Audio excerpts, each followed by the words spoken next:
ரமணரை பத்தி கேட்கிறாரு. அவரு மதுரைக்காரரு. அவங்க மாமா போறாரு.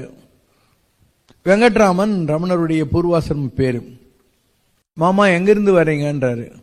ஏன்னா அருணாச்சலத்திலிருந்து வரேன்றாரு. அந்த அருணாச்சலம்ங்கிற பாஸ்வேர்டு கேட்ட உடனே ரமணர் அப்படியே இறந்த மாதிரி படுத்துடுறாரு. அப்போ அவருக்கு அந்த ஆன்ம விசாரம் தன்னுடைய ஆன்மா வேற உடம்பு வேற பிரிக்கிற மாதிரி தெரிகிறது. அந்த அனுபவம் வந்த உடனே ரெஸ்ட்லெஸ் ஆயிடுறாரு. அண்ணன் போய் எனக்கு ஸ்கூல் ஃபீஸ் கட்டுன்னு கொடுத்த பணத்தில் அவர் வேலூருக்கு டிக்கெட் எடுத்துட்டு மதுரையிலிருந்து மீதி பணத்தை வச்சு நான் எங்கள் கடவுளை தேடி போகிறேன், என்னை தேடாதீங்கன்ட்டு லெட்டர் வச்சுட்டு போயிட்டாரு. ட்ரெயினில் வந்துக்கிட்டு இருக்காரு. விழுப்புரத்துக்கு கொஞ்சம் முன்னாடி ஒரு துலுக ஆள் மாதிரி முருகர் வந்தார். முருகருக்கு ராவுத்தான் பேர். ராவுத்தன்னா முஸ்லீம்னு அர்த்தம். அதனால்தான் திருப்பரங்குன்றத்தில் மேலே ஒரு முஸ்லீம் சமாதி இருக்கும், கீழே முருகன் திருப்பரங்குன்றம் கோயில் இருக்கும். இது ஒன்றும் பெரிய விஷயம் இல்லை. இந்த மலைக்கல்லன் சினிமாவில் எம்ஜிஆர் கூட முஸ்லீம் வேஷம் போடுவார்.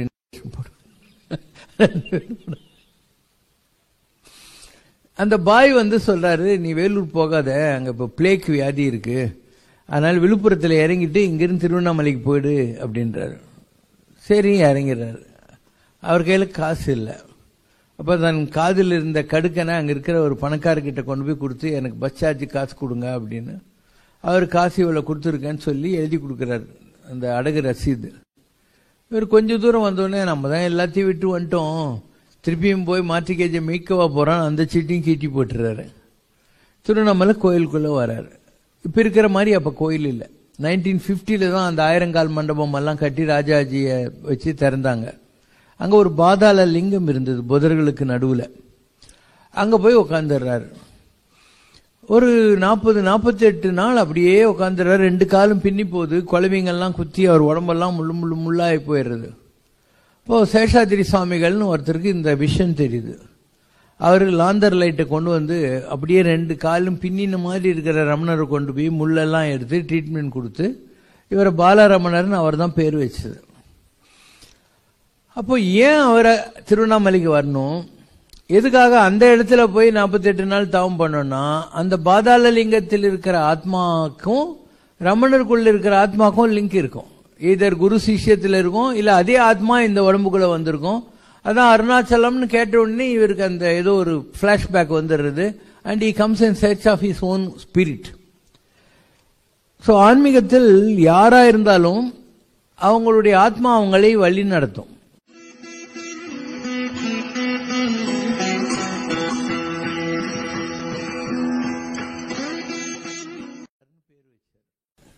இது ரமணருடைய பிகினிங். வெங்கட்ராமன் பாலரமணரானது சேஷாதிரி சுவாமிகளால். இவர் ஆரம்ப காலத்தில் திருவண்ணாமலையில் ஒரு குகை மாதிரி இருக்குது. அங்கே கொஞ்சம் தண்ணி கொட்டின்னு இருக்கும். அந்த குகையில தான் தங்கியிருந்தார்.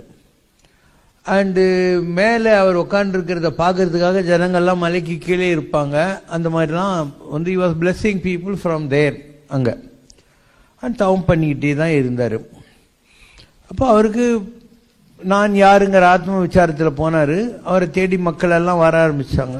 நிறைய பேர் வந்தாங்க. குஞ்சு சாமியார், அப்புறம் அண்ணாமலை, நிறைய பேர்லாம் வந்தாங்க. அவங்க கூட்டலாம் இதை சொல்லுவார். மலையை சுற்றி வருவார், பாட்டு பாடுவார். அருணாச்சல சிவா, அருணாச்சல சிவா, அருணாச்சல சிவா, அருணாச்சல, அதெல்லாம் பாடிக்கின்னு சுற்றிக்கின்னு வந்துன்னு இருப்பாங்க. மலை மேலே தான் இருந்தார். அவரை தேடி அவங்க அம்மா மதுரையிலேருந்து வந்தார். ஸோ இந்த மாதிரி வந்த உடனே இவருக்கு என்ன பண்ணுறதுன்னு தெரியல, கீழே இறங்கினார். இப்போ ரமணாசிரமம் இருக்கு இல்லையா, அந்த இடத்துல ஒரு சின்ன குடிசை மாதிரி இருந்துக்கிட்டு இருந்தாங்க. ஒரு நாள் ஒரு லேடி, சாமி உன்னை பார்க்கறதுக்கு நான் வேலூர்லேருந்து 4 மணிக்கு எழுந்திரிச்சு தலை குளிச்சுட்டு உனக்கு சாப்பாடு கொண்டாந்துருக்கேன் அப்படின்னு. இவர் இன்னைக்கு நான் விரதம்மா கிருத்திகை அப்படின்னுறார். நீ ஏன் சாப்பிடலன்னா நான் எப்படி சாப்பிட்றதுன்னு அந்த அம்மா ஒரு மூலையில் போய் படுத்துருது. இப்போ முருகர் சின்ன பையனாக ரமணர் ஒரு அடி அடிக்கிறார். பெரிய அத்வைதத்தை பற்றி பேசுகிற, நீ சாப்பிடணுங்கிறதுக்காக வேலூர்லேருந்து 4 மணிக்கு எந்திரிச்சு வந்த பொம்பளை சாப்பிடாத அங்கே இருக்குது, இதுதான் நீ சொல்கிற அத்வைத்தமானு. உடனே எந்திரிச்சு கேரியரை கொண்டான்னு சொல்லி சாப்பிட ஆரம்பித்தார். அதுக்கப்புறம் ரமணர் வாழ்நாளில் விரதமே இருந்ததில்லை.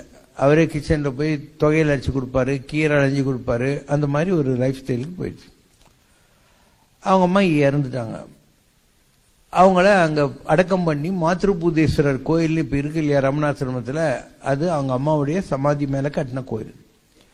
சிஷ்யங்கள்லாம் கேட்குறாங்க, உங்கள் அம்மாவுக்கு விஷ்ணு பாதம் கிடைச்சிருச்சான்னு. இல்லை, அவளுக்கு பிள்ளைப்பாசம் ரொம்ப இருந்தது, அதனால் அவளுக்கு இந்த பிறவி கிடையாது, இன்னொரு பிறவியில் மாடா நம்ம ஆசிரமத்துக்கு வந்து அந்த கொஞ்ச நெஞ்ச ஆசை தீர்ந்தப்புறம் தான் லிபரேட் ஆவான்.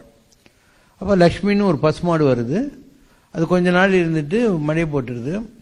ஒரு தியான மண்டபம் இருக்கு இல்லையா, அதை ஒட்டி ஒரு துளசி மாடம் இருக்கும். இதுதான் வந்து லட்சுமி ரமணரின் தாய் லட்சுமி பசு அடக்கமான இடம் போர்டு வச்சுருப்போம் இந்த டைனிங் ஹாலை ஒட்டி.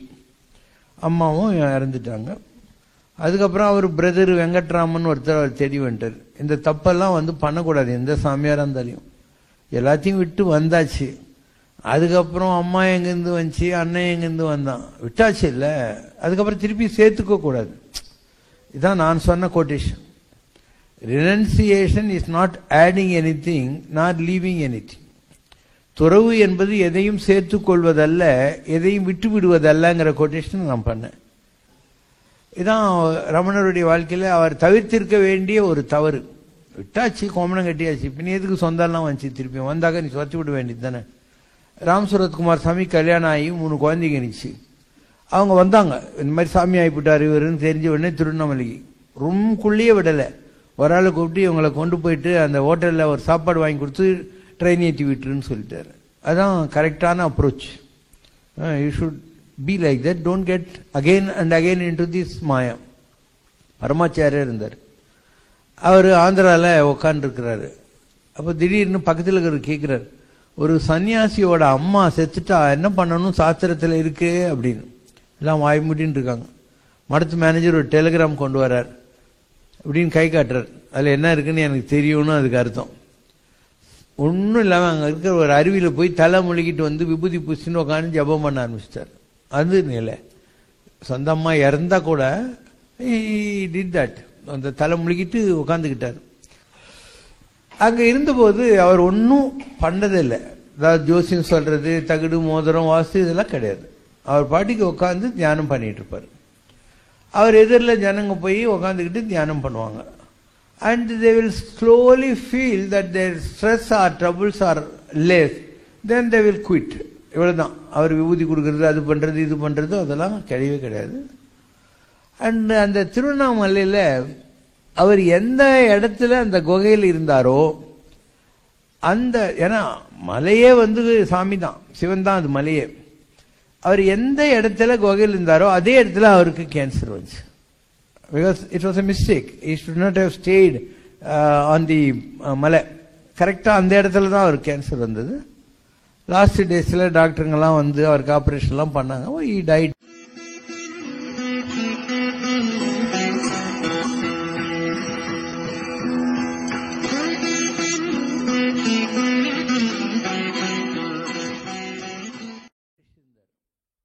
அவருக்கு ஷோல்டரில் கேன்சர் இருந்துச்சு. ஈயெல்லாம் மொய்க்குதுன்னு சொல்லிட்டு அவங்க டிவோட்ஸ் எல்லாம் பக்கத்தில் நெருப்பில் சாம்பிராணி போடுவாங்க, அந்த ஈ வரக்கூடாதுன்னு. அப்போ வர வர உங்களுக்கு ரொம்ப பக்தி முத்தி போச்சு. என் பொண்ணுக்கெல்லாம் நீங்கள் பூஜை பண்ண ஆரம்பிச்சிட்டீங்க அப்படின்னு என்ஜாய், ஒரு கஷ்டத்தை கூட ஒரு ஜாலியாக என்ஜாய் பண்ணுற மூட்டில் ரமண மகரிஷி இருந்தார். அவர்கிட்ட கேட்குறாங்க, இந்த மாதிரி பாம்பேலேருந்து கேன்சர் சர்ஜன் வந்திருக்காரு, நீங்கள் ஆப்ரேஷன் பண்ணிக்கணும், உங்களுக்கு அனஸ்தீஷியா கொடுக்கணும்னு. ரமணர் சொல்கிறாரு, நீங்கள் அனஸ்தீஷியா கொடுக்குற போது எனக்கு கடவுளை நினைக்க முடியுமா? முடியாது அப்படின்னா. அப்போனா அனஸ்தீஷியா கொடுக்காதீங்க, எவ்வளோ கஷ்டம் இருந்தாலையும் நான் தாங்கிக்கிறேன், சாகிற போது நான் சுவாமியை நினச்சிக்கிட்டு தான் சாகணும் அப்படின்னு ஒரு மூக்கண்ணாடி போட்டார். இந்த கையில் புக்கை வச்சுக்கிட்டாரு, இந்த கை தனக்கு சம்பந்தம் இல்லாத மாதிரி சர்ஜரிக்கு விட்டுட்டு உட்காந்துருந்தார். So his top priority was, even at the time of leaving his breath during a surgery, he wants to remember God. Anaesthesia கொடுத்தது தெரியாது இல்லையா, அந்த மாதிரி ஒரு மனோபாவத்தில் இருந்தவர்கள் மகான்களானார்கள். ரமண மகரிஷி திருவண்ணாமலையில் இருந்தார். அப்போ அவருக்கு சான்ஸ்கிரிட் எல்லாம் கற்றுக் கொடுத்து அவரை வழிக்கு கொண்டு வந்த ஒரு பெரிய ஆந்திராக்காரர் இருந்தார். அவரை ரமணரே நாயனான்னு கூப்பிடுவார். நாயனான்னாக்க தெலுங்குல அப்பான்னு அர்த்தம். அவர் பேர் காவியகண்ட கணபதி சாஸ்திரிகள். அவர் காசிக்கு போய் அங்கே இறந்துடுறாருன்னு டெலிகிராம் வருது, நாயனா இஸ் நோ மோர்னு. அப்போ இவங்க கேட்குறாங்க, இந்த மாதிரி நாயனாக்கு மோட்சம் கொடுத்துட்டீங்களா அப்படின்னு. அவர் how can he with so many desires அப்படின்னாரா. அவனுக்கு பேரு புகழ் இந்த மாதிரி 1000 ஆசை இருந்தது, அதனால how can he with so many டிசையர்ஸ்னார்.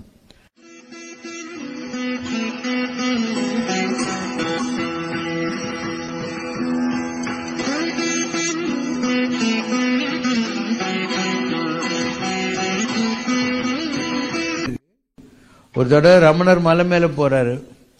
பெரிய ஆலமரத்தோட இலையை பார்த்த உடனே இங்கதான் கல்லால மரம் இருக்கு அப்படின்னு. இப்போ பக்கத்தில் இருக்கிற புதர்ல இருந்து ராட்சச வண்டுங்கள்லாம் வந்து அவர் அப்படியே கடிக்குது. சரி நமக்கு உத்தரவாகலன்னு இறங்கிடுறாரு. வந்து சிஷ்ய கோடிங்கிட்ட சொல்றாரு, இந்த மாதிரி அந்த கல்லால மரம் இருக்கிற இடம் எனக்கு தெரிஞ்சது, 7 ஜனக்கிட்ட இருக்கு அப்படின்னு. இவங்க ரமணருக்கே சொல்லாம கட்டு சாதம் கட்டின்னு மறுநாள் கிளம்பி வராங்க. அந்த இடத்துக்கிட்ட வந்த உடனே ஒருத்தன் நாயாட்டம் கொலைக்க ஆரம்பிச்சிடறான். ஒருத்தன் கண்ணு தெரியாம போகுது. உங்க குருவே மன்னிச்சிருங்க அப்படிங்கிறாங்க. அப்போ விறகு வெட்டி ஃபார்ம்ல ஒருத்தர் வந்து இவர்கிட்ட சொல்றாரு, இந்த இடத்துல எல்லாம் யாரும் வரக்கூடாதுப்பா, எல்லாம் போங்கன்னு ஒரு குச்சி வச்சு இவங்களை தள்ளி விட்டுறாரு. இது ரமணர் ஸ்டில் இருக்கு. அதாவது அந்த கல்லால மரம் இருக்கிறதும் உண்மை. கல்லால மரம்னா என்ன? ஒரு ஆலமரம் பல 100 ஆண்டுகள் ஆன உடனே வைரம் பாஞ்சி கல்லு மாதிரி ஆயிடும். அதுதான் கல் ஆலமரம் அப்படிங்கிறது. ஃபாசில்ஸ் சொல்லுவாங்க. இங்க கூட கிண்டி பார்க்கல அப்படி ஒரு மரம் இருக்கு. திருவக்கரைக்கு போனீங்கன்னா அங்க வந்து ஒரு 1000 மரம் இருக்குது. இந்த மாதிரி கல் மரங்கள்னு சொல்லுவாங்க. அது அந்த மாதிரி ஒரு மரம் இருக்கு. அது கிட்ட ஜோதி சொரூபத்துல தவத்துல எல்லாரும் இருக்கிறாங்க. மனுஷன்லாம் உட்கார்ல. அவங்க எப்போ உட்கார்ந்தாங்கன்னு யாருக்குமே தெரியாது.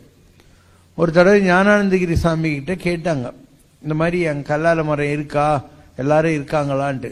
ஆமா இருக்கு, மலைக்குள்ள இருக்காது, அதை வந்து அடைச்சிட்டாரு ரமணர். யாரும் இந்த குகைக்கு உள்ள போயிட்டு அனாச்சாரம் பண்ணக்கூடாதுங்கிறதுனால அடியண்ணாமல் கோயிலினுடைய வடகிழக்கு திசையில 6 அடிக்கு கான்கிரீட் போட்டு யாரும் போக முடியாத மாதிரி பண்ணிட்டாரு. அந்த குகைக்குள்ள அதுக்கு அந்த அடியண்ணாமல் இருந்து வழி இருக்கு, குகை இருக்கு, அங்க ஒரு கல்லால மரம் இருக்கு, அங்க எல்லாரும் உட்காந்து தபஸ் பண்ணிட்டு இருக்கா அப்படின்னு சொல்லிட்டு ரொம்ப வெக்கப்பட்டு அங்க உட்காந்துருக்கிறதே உங்க சுவாமி தான் தெரியுமோ அப்படின்னு குடுகுடுன்னு ஓட்டாராம். ஓட்டாரு, நான் தான் அங்க உட்காந்துட்டு இருக்கேங்கிற மாதிரி. So lot of incidents are there. திருவண்ணாமலையை பத்தி சொல்ல முடியுமா? அது எவ்வளவு பெரிய இடம், எத்தனை 1000 வருஷமா இருக்குது, 4 யுகமா இருக்குது அது. ஸோ இதுதான் ரமணருடைய இது. So he has not done any this thing. He created an ashram, or the ashram was created around him, and he used to go around the hill. அவ்வளவுதான். மலை சுத்தி போவார், பாட்டு பாடின்னு போவார். அப்போ திருப்புகள்ல காவல் வரிசைன்னு ஒண்ணு இருக்கு. முருகன் நமக்கெல்லாம் சேனாதிபதி இல்லையா, அதனால அவனை காவலனே அப்படின்னு சொல்லுவாங்க. காவலனா மை சோல்ஜர், மை ப்ரொடெக்டர்னு அர்த்தம். தெலுங்குல காவலனே அப்படின்னா எனக்கு வேணும்னு அர்த்தம். ஸோ அவர் மலை சுத்தி வர்ற போது காவலனே காவலனே எல்லாரும் பாடின்னு வராங்க. ரமணர் நல்ல மூட்ல ஏமி காவலனே எந்தெந்த காவலனேன்னாரு. என்ன வேணும், எவ்வளவு எவ்வளவு வேணும்னாரு. சிஷ்ய கோடிங்களும் இட்லி காவலனே காப்பி காவல்னு. அடுத்த 10வது நிமிஷம் யாரோ கூட நிறைய சூடா இட்லியும் ஒரு பெரிய ட்ரம்ல காப்பியும் கொண்டாந்து கொடுத்தாங்க அப்படின்னு. இந்த மாதிரி சின்ன சின்ன இன்சிடென்ட்ஸ் ஒரு மகானுக்கு சங்கல்ப விசேஷத்துல அவரை சுத்தி எல்லாம் நடக்குங்கிறத ப்ரூவ் பண்ற மாதிரி இருக்கும். அவர் கொடுத்த உபதேசம் ஒன்னு, நான் யாருங்கிற ஆராய்ச்சி செய். 2வது, எப்படி வந்தியோ அப்படியே போனா வந்த இடத்துக்கு போய் சேர்ந்துருவேன். என்னை பாக்குறதுக்கு நீ டி நகர்ல இருந்து வந்தேன்னு வை, எப்படியோ வந்திருப்பில்ல, பஸ்ல கார்ல ஸ்கூட்டர்ல, அப்படியே போனா டி நகர் வரப்போகுது. அப்ப நீ அங்கிருந்து வந்திருக்க பூமிக்கு, அதே மாதிரி திரும்பி போனா போய் சேர்ந்துருவேன். கடவுளை அடையறதுக்கு இதுதான் வழி, எப்படி வந்தியோ அப்படியே போ. இது 2 தான் அவருடைய உபதேசம். அவரை தேடி பால் பிராண்டன் ஒரு வெள்ளக்காரன் வந்தான் 1934. ரமணர்கிட்ட அவனை அனுப்பிச்சதே பரமாச்சாரிய சுவாமிகள் தான். நான் ஒரு மடாதிபதி, பிரைவேட் சிஷ்யங்களை எடுக்க முடியாது, என்னை தவிர இந்தியாவில் இன்னும் 2 பேர் இருக்காங்க உனக்கு கைட் பண்றதுக்கு. யார்? 1934. ஒரு ஆளு வடநாட்டில் இருக்காரு, அவர் ஒன்னு என்டர்டெயின் பண்ண மாட்டாரு. Go to the holy hill of the beacon, Tiruvannamalai அப்படின்னு ரமணரை தேடி வராரு. ரமணருடைய ஆசிரமத்தில் இருந்தாரு. அவருக்கு பல அனுபவங்கள்லாம் வந்தது. அவருக்கு கைட் பண்றதுக்காக ஒரு பாபாஜி ஒருத்தர் வந்து சேர்ந்தார் ஆந்திரால இருந்து, யோகி ராமையான்னு சொல்லிட்டு. அந்த Yogi Ramaiah was the person who really taught him ஆன்மீகம். ரமணர் வந்து ஜாஸ்தி பேச மாட்டாரு. ஸோ இதுதான் அவருடைய precise life history. Paul Brandon went back and he wrote book and Ramana became famous with that book. Search in secret இந்தியான்னு பேர் அந்த புக்குக்கு. நம்ம லைப்ரரியில் 2 காப்பி இருக்கு, படிச்சு பார்க்கலாம். கொஞ்சம் ஓல்டு இங்கிலீஷ் இருக்கும், பட் ஒர்த் இட். அவர் எந்தெந்த சாமியாருங்களெல்லாம் பார்த்தாரோ அதை பற்றியெல்லாம் எழுதியிருக்கிறாரு. ஒரு ஆனஸ்ட் ப்ரெசன்டேஷன். அதனால் படிக்க வேண்டிய ஆன்மீக புத்தகத்தில் அது இருக்கும். தமிழில் கூட டிரான்ஸ்லேட் பண்ணியிருக்காங்க, குறையொன்றும் இல்லை.